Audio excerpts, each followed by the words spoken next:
나사의 회전. 헨리 제임스 지음.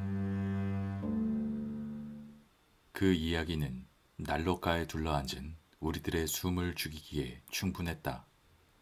크리스마스 전날 밤 고가에서 나누는 등골이 오싹할 만한 괴상한 이야기가 그렇듯 그런 이야기야말로 어린 아이가 겪는 유일한 공포라고 누군가 얼핏 말할 때까지 아무도 입을 열지 못했다. 그것은 이처럼 특별한 날 우리가 모인 고가와 흡사한 곳에 출연한 유령 이야기였다. 즉, 방에서 어머니와 함께 자고 있다가 무서운 유령이 나타나자 겁에 질린 아이가 어머니를 깨웠지만 어머니는 아이의 무서움을 가라앉혀 다시 잠들게 하지 못한 상태에서 아이를 채 달래기도 전에 아이를 두렵게 만들었던 것과 똑같은 광경에 자신이 직면하였다는 것이다. 이러한 이야기야말로 더글러스로부터 당장이 아니라 저녁 늦게 흥미로운 대답을 이끌어냈다. 다른 누군가 신통하지 못한 이야기를 하자 더글라스가 귀담아 듣지 않고 있음을 내가 알았던 것이다. 이건 그 자신이 뭔가 말해줄 거리가 있고 우린 단지 기다리기만 하면 된다는 표시였다. 사실 우리는 이틀 밤을 더 기다려야 했지만 헤어지기 바로 전날 밤 더글라스는 마음속에 묻어두었던 말을 꺼냈다. 난 무척이나 동의해요.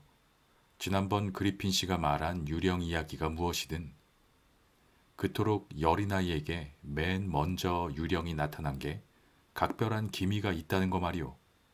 하지만 내가 알기로 어린아이와 관련된 감칠 듯한 이야기치고 그게 처음 일어난 건 아닐 거예요.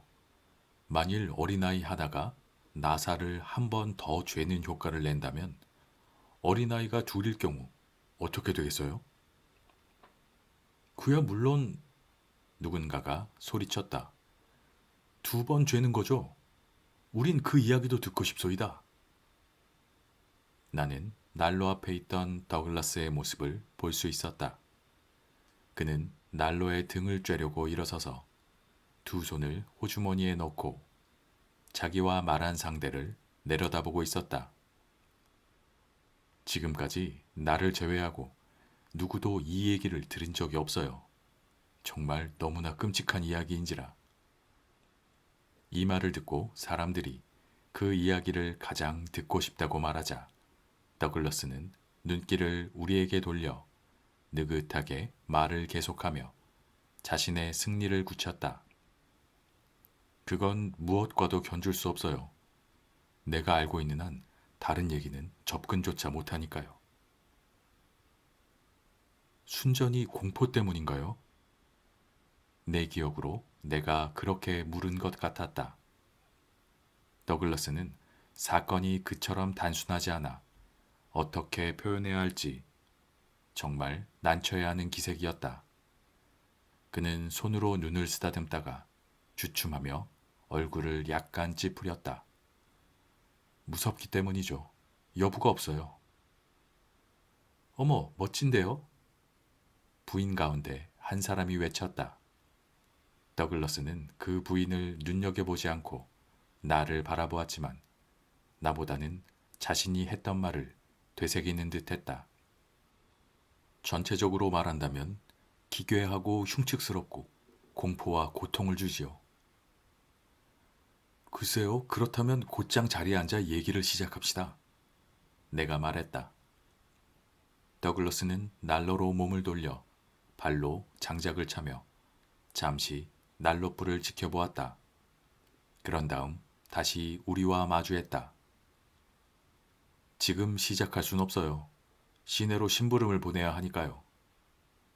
이 말에 신음소리와 원망이 쏟아지자 더글러스는 잠시 생각에 몰두하다 설명을 했다.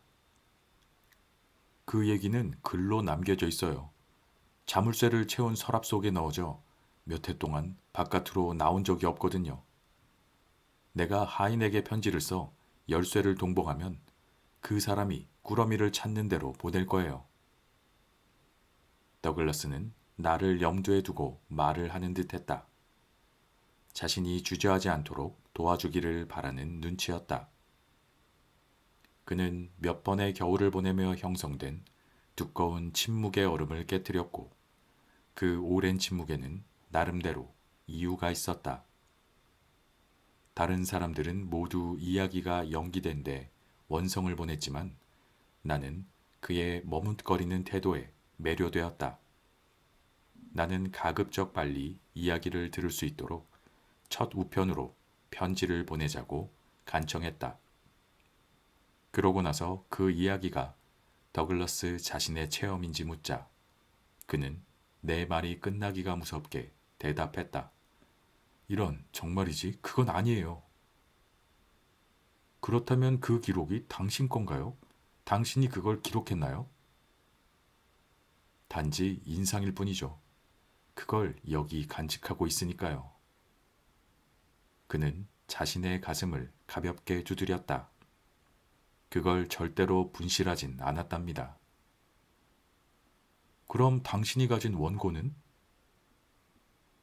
낡고 희미한 잉크로 쓰였어요. 필체는 정말 아름다웠죠. 그는 다시 머뭇거렸다. 여인의 필체랍니다.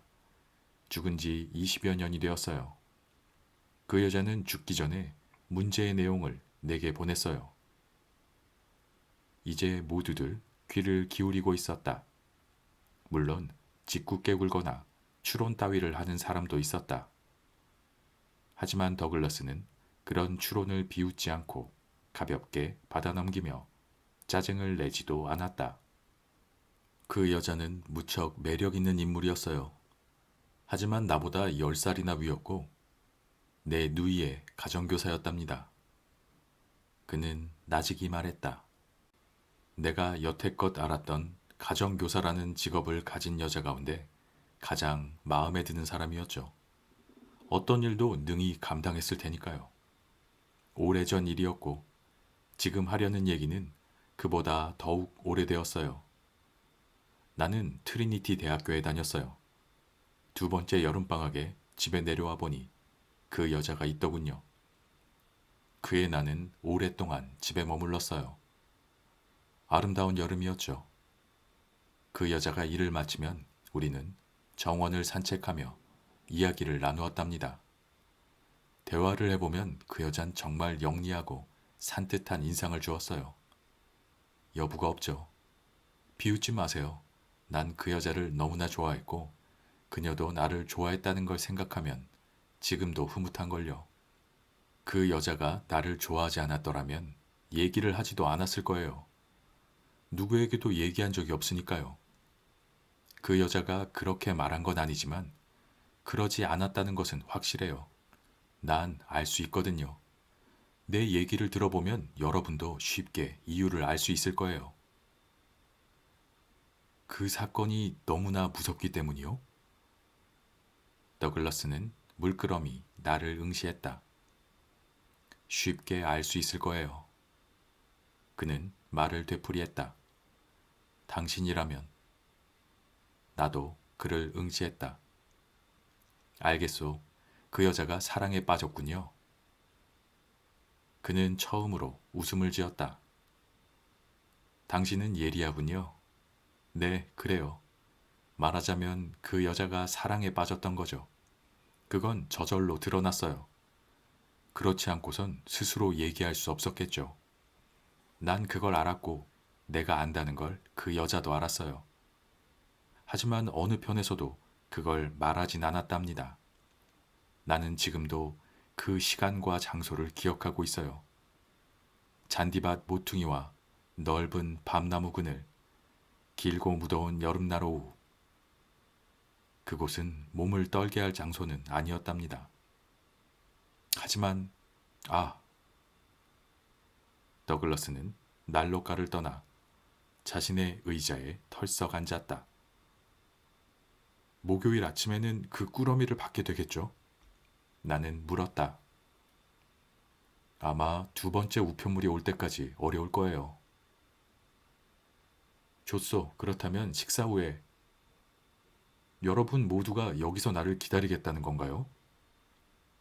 더글러스는 다시 우리를 둘러보았다. 아무도 가지 않겠다는 건가요?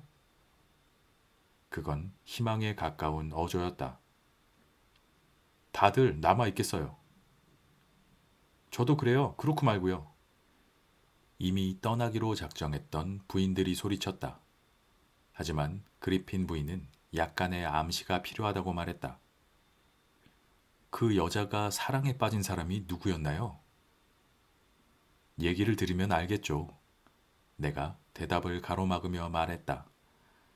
어머, 궁금해서 견딜 수 없네요. 얘기 속엔 나타나지 않을 거예요. 더글러스가 말했다. 고지식하고 천박한 양상으로는 말이오. 그렇다면 더욱더 유감스럽네요. 달리 알 수 있는 방법이 없으니 말이에요. 당신이 말해줄 수 없겠소, 더글러스? 누군가 물었다.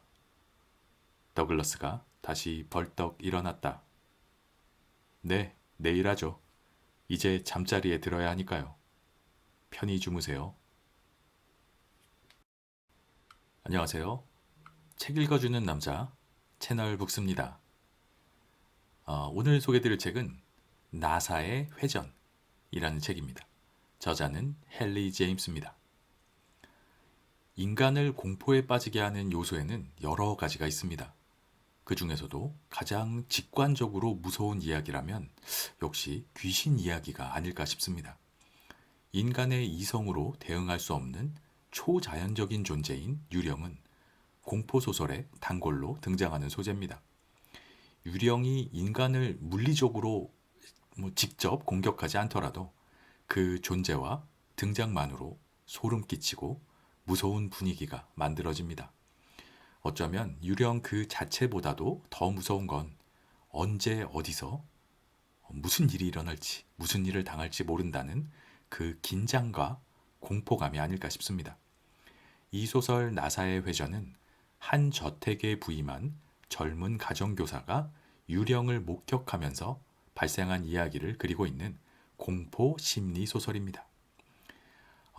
이 이야기 나사의 회전은 어떻게 보면 전형적인 유령 이야기입니다. 그런데 또 어떤 면에서는 전형적이지가 않습니다. 이야기에 등장하는 주요 인물은 우선 주인공인 가정교사입니다.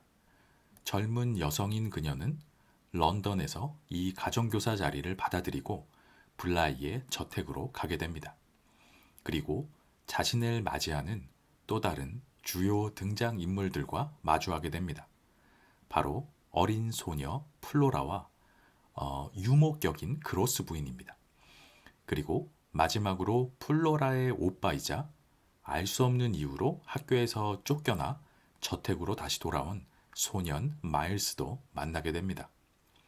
좋은 환경과 선하고 귀여운 남매, 아주 협조적인 그로스 부인, 모든 게 순조롭고 참 좋은 직장이다. 이런 생각이 드는 순간입니다.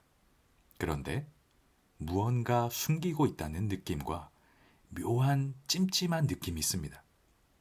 그러다가 드디어 미지의 존재들과 조우하게 됩니다. 처음에는 어떤 남자, 그리고 다음엔 젊은 여자였습니다. 마침내 그로스 부인에게 캐묻고 캐물어서 그들이 지금은 세상에 존재하지 않는 아주 예전 하인 피터 퀸트와 전 가정교사인 자신의 전임자죠. 전 가정교사인 제셀이라는 사실을 알게 됩니다. 그런데 기이한 것은 이 든든한 지원군인 그로스 부인에게는 그 유령들이 보이지 않는다는 것입니다. 이 가정교사는 아이들은 분명 그들이 보이기도 하고 그들의 존재를 알고 있지만 모른 척 한다고 생각합니다. 여기에서 아주 섬뜩한 괴리감이 발생합니다. 본문 중에서 이 부분을 읽어봐 드리겠습니다. 이미 말한 대로 플로라는 정말 무섭도록 매정한 모습이었고 그건 천박하다 못해 추할 지경이었다. 전 선생님의 말뜻을 모르겠어요. 아무것도 보지 못했는데요. 정말인걸요. 그런 적 없어요. 선생님은 잔인해요. 전 선생님이 싫어요. 플로라는 천박하고 당돌한 동네 계집아이의 어조로 이렇게 말한 다음 부인을 더욱 가까이 껴안고 치맛자락에다 겁에 질린 작은 얼굴을 묻었다. 플로라는 이런 자세로 분노에 찬 울음을 터뜨렸다. 절 멀리 데려다줘요. 멀리. 이 여자로부터요. 나로부터? 나는 숨을 헐떡였다. 선생님으로부터요. 그래요. 플로라가 외쳤다. 그로스 부인조차 난처하여 나를 건너보았다. 네, 이런 부분입니다. 암암리에 모른 척하고 있다가 그 사실을 터트린 순간이죠. 이 플로라는 무슨 얘기인지 자기는 하나도 모르겠다. 이 가정교사한테서 떨어지고 싶다. 이제 이렇게 이야기를 하고 있습니다. 이 부분에서 이 소설의 특이점이 발생합니다. 이 소설의 해석이 달라질 수 있다는 점입니다. 만약에 퀸트와 제셀의 유령이 실제하는 것이 아니라면, 가짜라면 이야기는 가정교사의 자작극이나 망상이 됩니다. 그렇다면 이 소설은 공포소설이나 유령소설이 아닌 심리소설이 됩니다. 이쪽으로 해석을 가져가자면 가정교사는 왜 이런 자작극 아니면 유령을 보는 현상이 생긴 걸까요? 여기에는 이 젊은 여교사의 억눌린 욕망이라는 해석이 가능합니다. 그 욕망의 대상은 아이들의 삼촌이자 고용주에 대한 것일 수도 있고 또 다른 무언가를 향한 것일 수도 있습니다. 반대로 이 유령이 실제하는 것이고 진짜고 이 여교사가 아이들을 유령으로부터 지키고자 하는 그런 고군분투하는 이야기인 거라면 오히려 이야기가 더욱더 오싹해집니다.